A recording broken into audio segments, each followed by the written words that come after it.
Barbara Olson, a conservative commentator and attorney, was on board the hijacked Boeing 747 that slammed into the Pentagon.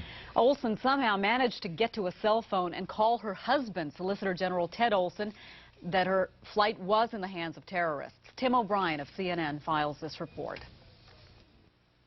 Our understanding is that Barbara Olson was on the plane, a frequent commentator on CNN and the wife of Solicitor General Ted Olson.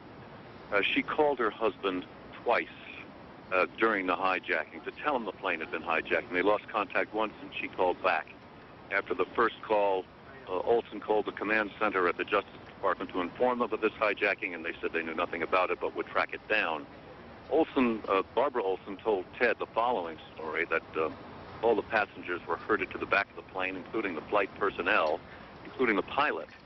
And the only weapons she mentioned were knives and cardboard cutters. You would think if there were a machine gun or any other kind of gun that she would have mentioned that. But the only weapons she mentioned were knives and cardboard cutters.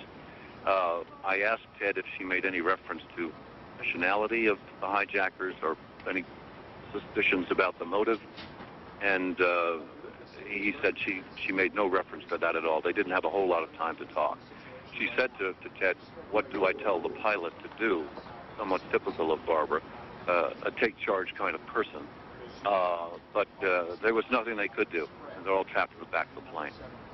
Including the pilot. And there were reports earlier of folks who said the people that are responsible for this flew the planes themselves, that the pilots of these planes would never have crashed either into the Twin Towers or into the Pentagon. So apparently first-hand account from Barbara Olson to her husband, Ted Olson.